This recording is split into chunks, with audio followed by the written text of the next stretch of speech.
প্রথম যে গল্পটা আছে সেটা হচ্ছে জ্ঞানচক্ষু, আশাপূর্ণা দেবীর লেখা। এখানে একটা ছোট ছেলের গল্প আছে, যে ছেলেটি নিজে গল্প লিখতে পছন্দ করে। ঠিক আছে, তো সে গল্প লেখা তারও ইচ্ছা হয় যে যেরকম পত্রিকায় বিভিন্ন লেখা বাচ্চাদের বেরোয় না, সেরকম তার ইচ্ছা হয় যে তারও লেখা বেশ এরকম বেরোবে। তার একজন নতুন মেসো হয়েছে, মানে মাসির বিয়ে হয়েছে আর কি। তো সেক্ষেত্রে মেসো হচ্ছে লেখক। এতদিন তার লেখকদের সম্পর্কে অন্যরকম একটা ধারণা ছিল, যে লেখক হতে গেলে বোধহয় 4-5টা হাত আরও বেশি লাগে, লেখক হতে গেলে লেখকরা বোধহয় বাজার যায় না, খায় না, কিছুই করে না। কিন্তু মেসোমশাই সব করেন দেখে তার মনে হলো যে সাধারণ লোকেরাও তার মানে লেখক হতে পারে। তো এই দেখে তারও মনে হয় গল্প লেখার একটা উৎসাহ বাড়লো, সে লিখলো এবং মেসোকে দিয়ে তার মাসি একটা গল্প ছাপাতে দিল। এবং সেই গল্প যখন ছাপাতে দিল, সেই গল্প পরিবর্তন হয়ে গেল মেসোর লেখায়। মানে মেসো সে গল্পটাকে ওর গল্প আর রাখলেন না, নিজে পাল্টে দিলেন যাতে ওটা পত্রিকায় ছাপানোর যোগ্য হয়। এই জায়গাটা থেকে রতনের, মানে এখানে তপনের মনে হলো, তপন বলে চরিত্রটি, তপনের মনে হলো যে এরকমভাবে সে আর গল্প ছাপাবে না, তার নিজের অস্তিত্ব হারিয়ে যাচ্ছে, এমন হবে না। সে এবার যদি ছাপাতেই হয় নিজে গিয়ে গল্প ছাপতে দিয়ে আসবে, কিন্তু মেসোর হাতে দেবে না বা কারুর সাহায্যে সে কখনো গল্প ছাপাবে না। এই যে তার উপলব্ধিটা, এটাই তার জ্ঞানচক্ষু। জ্ঞানচক্ষু মানে হচ্ছে সেরকম যেখানে আমাদের কোনো রকমের কোনো দিক থেকে কোনো জ্ঞানের উন্মোচন হয়, বা আমরা কোনো নলেজ পাই, বা আমরা কোনো শিক্ষা পাই। সেই গল্পটা হচ্ছে এইটার একটা গল্প। কথাটা শুনে তপনের চোখ মার্বেল হয়ে গেল, মানে একদম পাথরের মতো হয়ে গেল। নতুন মেসোমশাই, মানে যার সঙ্গে এই কদিন আগে তপনের ছোট মাসির বিয়ে হয়ে গেল, দেদার ঘটাপটা করে, মানে বেশ বিশাল বড়সড় করে বিয়ে বাড়ি হয়েছে, সেই তিনি নাকি বই লেখেন। মানে তিনি নাকি বই লেখেন, এটা শুনে তপনের চোখ মার্বেল হয়ে গেল। এই লাইনটা দিয়ে যে তপনের চোখ মার্বেল হয়ে গেল, এই লাইনটা দিয়ে কিন্তু প্রশ্ন আসে 2 নাম্বার 3 নাম্বারে, যে তপনের চোখ মার্বেল কেন হলো, প্রচণ্ড আসে এই প্রশ্নটা। তাহলে এই জায়গাটা লিখতে হবে যে লেখক মেসোমশাই বলে সেটা জানতে পেরে তার চোখ মার্বেল হয়ে গেল। তার মানে তপনের নতুন মেসোমশাই একজন লেখক, সত্যিকার লেখক, মানে একদম সত্যিকারের লেখক। জলজ্যান্ত একজন লেখককে এত কাছ থেকে কখনো দেখেনি তপন। দেখা যায় তাই জানতো না। মানে লেখক যে দেখা যেতে পারে বাইরে, লেখকের যে অস্তিত্ব থাকতে পারে বাইরে, সেটাই সে জানতো না। লেখকরা যে তপনের বাবা মামা বা মেজ কাকুর মতো মানুষ, মানে লেখকরা যে মানুষ হয় সেটাও তপন নাকি জানতো না। এ বিষয়ে সন্দেহ ছিল তপনের, এ বিষয়ে সন্দেহ ছিল তপনের, এই লাইনটাও দাগ দিয়ে রাখ। কিন্তু নতুন মেশোকে দেখে জ্ঞানচক্ষু খুলে গেল তপনের। এই একটা জায়গায় জ্ঞানচক্ষু শব্দটা এলো, এই জ্ঞানচক্ষু শব্দটা মানে হচ্ছে তার চোখ উন্মোচন হলো, যে লেখক একটা ধারণা তার পাল্টালো, যে লেখকরা মানুষ হয়, মানুষের মতো তারা ঘুরে বেড়ায়, মানুষের মতো দেখতে পাওয়া যায়। এই ক্ষেত্রে তার আর একটা জ্ঞানচক্ষু উন্মোচন হয়েছে। আশ্চর্য, কোথাও কিছু উল্টোপাল্টা নেই, অন্যরকম নেই, একেবারে নিছক মানুষ, মানে কোথাও দুটো হাত বেশি নেই, কোথাও একটু বেশি কিছু নেই, একদম নিছক মানুষের মতোই দেখতে। সে ওদের মতোই দাড়ি কামান, সিগারেট খান, খেতে বসেই আরে ব্যাস এত কখনো খাওয়া যায় বলে অর্ধেক তুলিয়ে দেন, চানের সময় চান করেন, ঘুমের সময় ঘুমোন। মানে এগুলো যে লেখকরা করে সেটা ওর কোনো ধারণা ছিল না। তাছাড়া ঠিক ছোট মামাদের মতোই খবরের কাগজের সব কথা নিয়ে প্রবলভাবে গল্পও করেন, মানে গল্পও তিনি করেন, তর্ক করেন, আর শেষ পর্যন্ত এদেশের কিছু হবে না বলে সিনেমা দেখতে চলে যান। তার মানে লেখকরা আবার সিনেমাও দেখতে যান, মানে লেখা বাদ দিয়েও তাদের কোনো কাজ আছে। কি বেড়াতে বেরোন সেজে গুজে। মামার বাড়িতে এই বিয়ে উপলক্ষেই এসেছে তপন, আর ছুটি আছে বলেই রয়ে গেছে, মানে স্কুলের ছুটি রয়েছে তাই জন্য সে মামা বাড়িতে রয়েও গেছে। ওদিকে মেশোরও নাকি গরমের ছুটি চলছে, তাই মেশো শ্বশুরবাড়ি এসে রয়েছেন কদিন। তাই অহরহই জলজ্যান্ত একজন লেখককে দেখবার সুযোগ হবেই তপনের। আর সেই সুযোগেই দেখতে পাচ্ছে তপন, লেখক মানে কোনো আকাশ থেকে পড়া জীব নয়, তপনের মতোই মানুষ। তবে তপনেরই বা লেখক হতে বাধা কি? মানে মেসমশাই যদি মানুষের মতো হন বা লেখকরা যদি মানুষের মতো হয়, তাহলে তপনের লেখক হতে বাধা কি? মেসমশাই কলেজের প্রফেসর, এখন ছুটি চলছে, তাই সেই সুযোগে শ্বশুরবাড়ি রয়ে গেছেন কদিন। আর সেই সুযোগেই দিব্যি একখানি দিবানিদ্রা দিচ্ছিলেন, মানে দুপুরবেলা খেয়ে দিয়ে ঘুমোচ্ছিলেন। ছোটো মাসি সেই দিকে ধাবিত হয়, মানে ছোটো মাসি কিছু বলার উদ্দেশ্যে বরের কাছে যাচ্ছে আর কি। তপন অবশ্য না বলে প্রবল আপত্তি তোলে, কিন্তু কে শোনে তার কথা। ততক্ষণে তো গল্প ছোটো মেশোর হাতে চলেই গেছে। হইচই করে দিয়েছে ছোটো মাসি তার ঘুম ভাঙিয়ে, মানে বিশাল একটা ব্যাপার করে ঘুমটুম ভাঙিয়ে গল্প নিয়ে চলে গেছে। তপন অবশ্য মাসির এই হইচইতে মনে মনে পুলকিত হয়েছে, মানে সে গল্পটা লিখেছে সবাই জানতে না পারলে ওর খারাপই লাগতো, যে মাসি দেখে ফেলে সবাইকে জানাতে চেষ্টা করছে, তো বেশ ভালো লাগছে, না বলে বাধা দেওয়ারও চেষ্টা করছে, কিন্তু মনে মনে বেশ ভালোই লাগছে। মুখে করলেও হয়, মানে এটা যতই করুক না কেন তত মানে ভালো ওরা লাগছে। কারণ লেখার প্রকৃত মূল্য বুঝলে নতুন মেশোই বুঝবে, কারণ যেহেতু তিনি লেখক, তাই লেখার মূল্য বুঝলে তিনিই বুঝবেন। রত্নের মূল্য জহুরির কাছেই, এই লাইনটাও দরকারি। একটু পরেই ছোট মেশো ডেকে পাঠান তপনকে, এবং বোধ করি নতুন বিয়ের শ্বশুরবাড়ির ছেলেকে খুশি করতেই বলে ওঠেন, তপন তোমার গল্প তো দিব্যি হয়েছে, মানে নতুন বিয়ে হয়েছে তো এখনই সমালোচনা করবে, কেমন একটা দেখায়, তাই জন্য ভালো বলেছে আর কি। তোমার গল্পটাও দিব্যি হয়েছে, একটু কারেকশন করে করে দিলে ছাপতে দেওয়া চলে।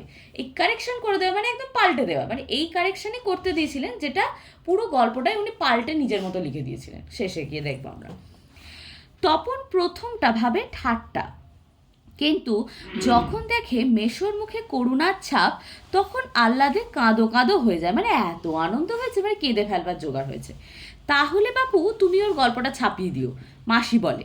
মেশোর উপযুক্ত কাজ হবে সেটা আন্ডারলাইন। মেশো তেমনি করুণার মূর্তিতে বলেন, তা দেওয়া যায়। আমি বললে সন্ধ্যাতারার সম্পাদক না করতে পারবেন না, যেহেতু তিনি লেখালেখি করেন নিয়মিত, তাই জন্য তিনি যদি বলেন সন্ধ্যাতারা পত্রিকা তখনকার সময় একটা বড় পত্রিকা, সেই পত্রিকার সম্পাদক যিনি সম্পাদনা করেন, কি কি গল্প থাকবে না থাকবে দেখেন, তিনি ছাপিয়ে দিতেই পারেন। ঠিক আছে তপন, তোমার গল্প আমি ছাপিয়ে দেব। বিকেলে চায়ের টেবিলে ওঠে কথাটা, এটাও আন্ডারলাইন হবে। আর সবাই তপনের গল্প শুনে হাসে, কিন্তু মেশো বলেন, না না আমি বলছি তপনের হাত আছে, চোখও আছে, নচেত এই বয়সের ছেলেমেয়েরা গল্প লিখতে গেলেই তো হয় রাজারানীর গল্প লেখে, না তো খুন জখম অ্যাক্সিডেন্ট। তাহলে এবছরের এই বয়সের ছেলেমেয়েরা কি লেখে, এটাও 1 নম্বরের প্রশ্নে আসে, যে তারা কি কি গল্প টাইপের লেখে। এক, নয় রাজারানীর গল্প লেখে, নয় অ্যাক্সিডেন্ট খুন জখমের গল্প লেখে, অথবা না খেতে পেয়ে মরে যাওয়া এইসব মশলা নিয়ে বসে। তপন সেই দিকে যায়নি, শুধু ওর ভর্তি হওয়ার দিনের অভিজ্ঞতা আর অনুভূতি নিয়ে লিখেছে, এটা খুব ভালো, ওর হবে। ওর স্কুলে ভর্তির প্রথম দিনটা কীরকম কি গেছে অনুভূতিটা সে লিখেছে আর কি। তপন বিহ্বল দৃষ্টিতে তাকায়, তারপর ছুটি ফুরোলে মেশো গল্পটি নিয়ে চলে গেলেন। তপন কৃতার্থ হয়ে বসে বসে দিন গুনে। এই কথাটাই ভাবছে তপন দিন রাত। ছেলেবেলা থেকেই তো রাশি রাশি গল্প শুনেছে তপন, আর এখন বস্তা বস্তা পড়ছে। কাজেই গল্প জিনিসটা যে কি সেটা জানতে তো বাকি নেই, মানে ও পড়ছেও প্রচুর, শুনেছেও প্রচুর, আর এখন তো আবার লিখতেও শুরু করেছে, তো গল্প ব্যাপারটা কি তার জানতে অসুবিধা নেই, বাকিও নেই। শুধু এইটাই জানা ছিল না সেটা এমনই সহজ, মানুষেই লিখতে পারে। খালি এটা জানতো না যে মানুষ হয় লেখকরা আর কি, মানুষেই লিখতে পারে। নতুন মেশোকে দেখে জানলো সেটা। তবে আর পায়কে তপনকে। দুপুরবেলা সবাই যখন নিথর মানে খেয়ে দিয়ে ঘুমোচ্ছেন আর কি, তখন তপন আস্তে একটি খাতা, হোম টাস্কের খাতা আর কি, বিয়েবাড়িতেও যেটি মা না নিয়ে ছাড়েননি, মানে বিয়েবাড়িতেও নিয়ে গিয়েছিলেন, সব জায়গায় যখনই যান হোম টাস্কের খাতাগুলোকে নিয়ে যান, আর কলমটি নিয়ে 3 তলার সিঁড়িতে উঠে গেল। আর তোমরা বিশ্বাস করবে কিনা জানি না, এক আসনে বসে লিখে ফেললো আস্ত একটা গল্প, মানে একেবারে বসে লিখে ফেললো। লেখার পর যখন পড়লো, গায়ে কাঁটা দিয়ে উঠল তপনের, মাথার চুল খাড়া হয়ে উঠল। এ কি ব্যাপার, এ মুহূর্তে সত্যিই হুবহু গল্পের মতোই লাগছে। তার মানে সত্যি একটা গল্প লিখে ফেলেছে তপন, তার মানে তপনকে এখন লেখক বলা চলে, মানে গল্প লিখে ফেলেছে মানে ও লেখক হয়ে গেছে। হঠাৎ ভয়ানক একটা উত্তেজনা অনুভব করে তপন, আর দূর দাঁড়িয়ে নিচে নেমে আসে। ছোটো মাসিকেই বলে বসে, ছোটো মাসি একটা গল্প লিখেছি, মানে ছোটো মাসিকেই বলে বসে। এই ঘটনাটা ব্যাকে চলছে, ঠিক আছে? মানে কি করে ছোটো মাসি জানতে পারলো যে সে একটা গল্প লিখেছে, সেই জায়গাটা চলছে, যে এটা আগে ঘটে গেছে। সেই মামা বাড়িতে ছুটিতে গিয়েছিল, সেখানে হোম টাস্কের খাতা নিয়ে গেছিল, সেখানেও 3 তলায় বসে লিখেছে, তারপর মাসিকে জানিয়েছে, তারপর এত কিছু। ছোট মাসি ওর চিরকালের বন্ধু, বয়সে বছর 8 বড় হলেও সমবয়সী, কাজেই মামার বাড়ি এলে সব কিছুই ছোট মাসির কাছে। তাই এই ভয়ানক আনন্দের খবরটা ছোট মাসিকে সর্বাগ্রে দিয়ে বসে, মানে একদম আগে ভাগে দিয়ে বসে। তবে বিয়ে হয়ে ছোট মাসি যেন একটু মুরব্বির হয়ে গেছে, মানে একটু বড় বড় টাইপের হয়ে গেছে। এই গল্পটা সবটা না পড়েই একটু চোখ বুলিয়ে বেশ পিঠ চাপড়ানো সুরে বলে, উমা এই তো বেশ লিখেছিস রে, কোনোখান থেকে টুকলিফাই করিস নি তো, মানে টুকে নিয়ে আসিস নি তো কোনো জায়গা থেকে? ছোট মাসি, ভালো হবে না বলছি। আরে বাবা, খেপছিস কেন? জিজ্ঞাসা করছি, বই তো নয়, মানে এরকম যা জিজ্ঞাসাই তো করছে, আর তো কিছু নয়। রোস তোর মেসমশাইকে দেখাই। কিন্তু গেলেন তো গেলেনই যে। কোথায় গল্পে সেই আঁটোসাঁটো ছাপার অক্ষরে গাঁথা চেহারাটি, যার জন্য হাঁ করে আছে তপন মামার বাড়ি থেকে বাড়িতে চলে এসেও, মানে ওই তারপরে আবার এখানে চলে এসেছে। তখন বলছে যে সেই আঁটোসাঁটোর বইয়ের লেখার মতো লেখাটা সে অপেক্ষা করছে দেখবে বলে মামার বাড়ি থেকে চলে এসেছে, তারপরও দিনরাত সে একই জিনিস ভাবছে। এদিকে বাড়িতে তপনের নাম হয়ে গিয়েছে কবি, সাহিত্যিক, কথাশিল্পী, মানে একটুখানি লিখতে পেরেছে, একবারে এত কিছু নাম হয়ে গেছে। আর উঠতে বসতে ঠাট্টা করছে, তোর হবে, হ্যাঁ বাবা তোর হবে। তবু এইসব ঠাট্টা তামাশার মধ্যেই তপন আরও 2-3টে গল্প লিখে ফেলেছে। ছুটি ফুরিয়ে এসেছে, হোম টাস্ক হয়ে ওঠেনি, তবু লিখছে।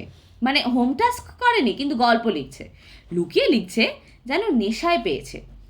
তারপর ছুটি ফুরোলো, রীতিমতো পড়া শুরু হয়েছে, মানে এবার বইপত্র স্কুলের পড়া শুরু হয়েছে। প্রথম গল্পটি সম্পর্কে একেবারে আশা ছাড়া হয়ে গেছে। বিষণ্ণ মন নিয়ে বসে আছে, এমন সময় ঘটল সেই ঘটনা। ছোট মাসি আর মেশো একদিন বেড়াতে এলো, হাতে এক সংখ্যার সন্ধ্যা তারা, মানে সন্ধ্যা তারার একটা সংখ্যা, একটা বেরিয়েছে সন্ধ্যা তারা। কেন হেতু সন্ধ্যা তারা নিয়ে কেন? বুকের রক্ত ছলকে ওঠে তপনের, এই লাইনটা আন্ডারলাইন করা। তবে কি সত্যিই তাই?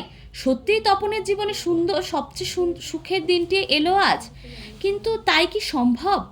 সত্যিকার ছাপার অক্ষরে তপন কুমার রায়ের লেখার গল্প হাজার হাজার ছেলের হাতে ঘুরবে। পৃথিবীতে এমন অলৌকিক ঘটনাও ঘটে, এটাও আন্ডারলাইন করবি। যা ঘটেছে সত্যিই ঘটেছে, সূচিপত্রেও নাম রয়েছে। প্রথম দিন গল্প শ্রী তপন কুমার রায়। সারা বাড়িতে শোরগোল পড়ে গেল। তপনের লেখা গল্প পত্রিকায় ছাপা হয়েছে, ওর লেখক মেশো ছাপিয়ে দিয়েছে। ছাপা হয়েছে শুধু বললেও শেষ পর্যন্ত হতো, তো বারবার কথাটা এরকম আসবে যে তার লেখক মেশো ছাপিয়ে দিয়েছে। পত্রিকাটি সকলের হাতে হাতে ঘোরে, সকলে একবার করে চোখ বোলায় আর বলে, বারে চমৎকার লিখেছে তো। মেশো অবশ্য মৃদু মৃদু হাসেন, বলেন একটু আধটু কারেকশন করতে হয়েছে অবশ্য, নেহাত কাঁচা তো। মাসি বলে তা হোক, নতুন নতুন অমন হয়। ক্রমশ ও কথাটাও ছড়িয়ে পড়ে, আন্ডারলাইন। ওই কারেকশনের কথা বাবা বলেন তাই, না হইলে ফট করে একটা লিখলো আর ছাপা হলো। মেজু কাকু বলে তা ওরকম একটা লেখক মেশো থাকা মন্দ নয়, আমাদের থাকলে আমরাও চেষ্টা করে দেখতাম। অর্থাৎ মেশোর ক্রেডিটটা এখানে অনেকটা বেশি হয়ে গেছে। ছোট মাসি আত্মপ্রসাদের প্রসন্নতা নিয়ে বসে বসে ডিম ভাজা আর চা খায়, মেশো শুধু কফি। তার মানে আত্মপ্রসাদ কেন? তিনিই তো ছোট বরকে বলেছেন, তারপরেই তো লেখাটা বেরিয়েছে, সেই কারণে ছোট মাসির কৃতিত্বও আছে। আর আজ আর অন্য কোনো কথা নেই, শুধু তপনের গল্পের কথা আর তপনের নতুন মেশোর মহত্বের কথা। উনি নিজে গিয়ে না দিলে কি আর সন্ধ্যাতারার সম্পাদক তপনের গল্প করে আঙুল দিয়ে ছুতো, মানে এরকম করেও ছুতো, মানে দেখতোও না আর কি, এরকম একটা ব্যাপার। তপন নামি দামি লেখক নয়, যদি মেশো দিয়েছে তাই সম্পাদক ছাপিয়েছে, মেশো না দিলে ও ছুঁয়েও দেখতো না, এরকম একটা ব্যাপার। তপন যেন কোথায় হারিয়ে যায় এসব কথার মধ্যে। গল্প ছাপা হলে যে ভয়ঙ্কর আহ্লাদটা হওয়ার কথা, সে আহ্লাদটাও খুঁজে পায় না। অনেকক্ষণ পরে মা বলে, কই তুই নিজে মুখে একবার পড় তো শুনি, তপন শুনি। বাবা তোর পেটে পেটে এতক্ষণে বইটা নিজের হাতে পায় তপন। মা বলেন, কই পড়, লজ্জা কি, পড় সবাই শুনি। তপন লজ্জা ভেঙে পড়তে যায়, কেশে গলা পরিষ্কার করে। কিন্তু এ কি, এসব কি পড়ছে তপন, এ কার লেখা? এর প্রত্যেকটা লাইন তো নতুন আনকোড়া, আনকোড়া মানে এখনো ভাঙা হয়নি, যেটা মানে যে আনকোড়া শাড়ি বলে, যে শাড়িটা এখনো ভেঙে পড়া হয়নি বা খুলে পড়া হয়নি, সেরকম নতুন আনকোড়া, তপনের অপরিচিত। এর মধ্যে তপন কোথায়?